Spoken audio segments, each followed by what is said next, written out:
तो दोस्तों आज बात करूंगा कि कैसे आप लेट फीस जो आईटीआर पे लगती है उसको बचा सकते हैं। लेट फीस क्या होगी और क्या क्या रास्ते हैं जिस वजह से आप आईटीआर के ऊपर लगने वाली लेट फीस को बचा सकते हैं, तो इसको डिटेल में समझेंगे। उससे पहले बताना चाहूंगा जो भी भाई बंधु मेरे चैनल पे पहली बार है, इस वीडियो को पहली बार देख रहे हैं, जिन्होंने अभी तक सब्सक्राइब नहीं किया सब्सक्राइब कर लीजिए, साथ ही साथ बेल आइकन पे भी क्लिक कर लीजिए ताकि इस तरह का कंटेंट आपको मिलता रहे। तो दोस्तों सबसे पहले हम बात करें लेट फीस के बारे में। तो आईटीआर के ऊपर लेट फीस कितनी लगती है पहले ये समझते हैं। तो दोस्तों अगर आपने रिटर्न टाइमली फाइल नहीं करी है, कौन सी टाइम लिमिट के हिसाब से, जो सेक्शन 139 सबसेक्शन 1 के अंदर है, मतलब कि जो ड्यू डेट आईटीआर के लिए बताई गई है, अगर आप नॉन ऑडिटेड के अंदर है 31 जुलाई की लास्ट ड्यू डेट होती है इसकी रिटर्न को फाइल करने की, ठीक है। अगर आप नॉन ऑडिटेड केस में है दोस्तों, अगर आप ऑडिट के केस में है तो उस केस में जो आईटीआर की ड्यू डेट होती है वो 31 अक्टूबर होती है। अगर आप इन ड्यू डेट पे रिटर्न्स को फाइल नहीं करते हैं तो उस केस में आपके ऊपर लेट फीस लग जाती है, ठीक है। अब हम बात करते हैं लेट फीस कितनी लगती है। तो अगर आपकी इनकम 5 लाख रुपए से ज़्यादा है, लेट फीस लगने का 2 क्राइटेरिया है, ये भी इनकम बेस के ऊपर है कि इनकम जितनी होगी उसके हिसाब से लेट फीस लगती है, ठीक है। अगर आपकी 5 लाख से ज़्यादा इनकम है तो उस केस में लेट फीस लगती है, और 5 लाख से कम है इनकम है तो उस केस में लेट फीस, ठीक है। तो अगर आपकी इनकम टोटल इनकम, मैं ग्रोस इनकम की बात नहीं कर रहा हूँ, टोटल इनकम डिडक्शन लेस करने के बाद, अगर आपकी टोटल इनकम 5 लाख रुपए से ज़्यादा है तो उस केस में 5,000 रुपये की लेट फीस लगेगी। और अगर आपकी इनकम 5 लाख रुपए से कम है तो उस केस में 1,000 रुपये की लेट फीस लगेगी। तो ऐसे टैक्स पेयर जो ड्यू डेट के बाद मतलब 31 जुलाई के बाद आईटीआर फाइल कर रहे हैं और उनकी अगर इनकम 5 लाख रुपए से कम है तो उस केस में 1,000 रुपये की लेट फीस भरनी पड़ेगी, और 5 लाख रुपए से ज़्यादा अगर वो इनकम दिखाते हैं तो उस केस में 5,000 रुपये की लेट फीस भरनी पड़ेगी। अब ऐसे में कैसे हम अपनी 5,000 या 1,000 रुपये की लेट फीस बचाए दोस्तों, अगर आपकी इनकम यहाँ पे बेसिक एग्जम्पशन लिमिट से कम है तो उस केस में आपके ऊपर लेट फीस नहीं लगती है।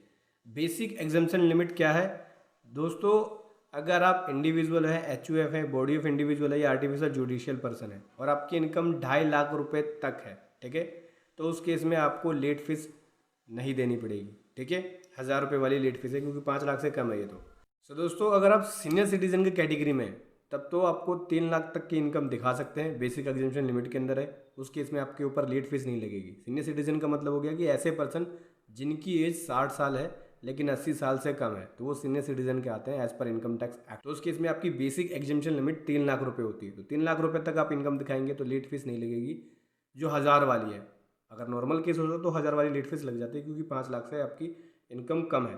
इसी प्रकार से अगर आप सुपर सीनियर सिटीजन है तो उस केस में 5 लाख तक की इनकम दिखाएंगे तो उस केस में आपके ऊपर लेट फीस नहीं लगेगी, ठीक है। 1,000 रुपये वाली भी यहाँ है क्योंकि 5 से क्रॉस होते के साथ ही 5,000 की लेट फीस लग जाती है। ऊपर सीनियर सिटीजन का मतलब हो गया as per income tax act के हिसाब से जब आपकी एज 80 साल है या उससे ज़्यादा है उस केस में आप सुपर सीनियर सिटीजन हैं, तो 1,000 रुपये की लेट फीस उस केस में आपकी नहीं लगेगी। तो इन बातों का ध्यान रखना, अगर आपकी इनकम बेसिक एग्जम्पशन लिमिट से कम होगी तब तो आपको आईटीआर के अंदर लेट फीस नहीं भरनी होगी, और अगर आपकी इनकम बेसिक एग्जम्पशन लिमिट से ज़्यादा है तो मैंने बताया 2 तरह की लेट फीस एप्लीकेबल होगी। 5 लाख रुपये से ज़्यादा होने पे 5,000 की लेट फीस, 5 लाख से कम होने पे 1,000 रुपये की लेट फीस लगेगी।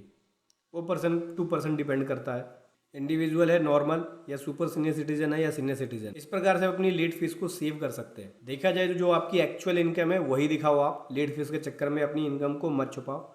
अगर आप अपनी इनकम को छुपाते हैं तो उस केस में इनकम टैक्स से नोटिस आ सकता है। तो जो एक्चुअल इनकम है आप अपनी इनकम को दिखाइए, और लेट फाइल कर रहे हैं आप तो जो भी लेट फीस बनता है आप उसको जमा कराएं। नहीं तो अगर आपने अपनी इनकम को बचाया, छुपाया और कम इनकम दिखाई और लेट फीस को बचा लिया तो बाद में जब नोटिस आएगा तो उससे ज़्यादा आपको देना पड़ सकता है, डिमांड अगर रेज हो गई तो बेस्ट यही रहेगा जो आपकी एक्चुअल इनकम है वो दिखाओ। अगर आपकी बेसिक से कम है तब तो लेट फीस नहीं देना पड़ेगा, और बेसिक से आपकी ज़्यादा है तो उस केस में 5 या 1,000 वाली लेट फीस आपके ऊपर एप्लीकेबल होगी। तो ये था एक कमाल का कंटेंट जो मैं आपके सामने लेकर आया। वीडियो कैसे लगी ज़रूर बताएं। Thank you so much. जय हिंद, वंदे मातरम।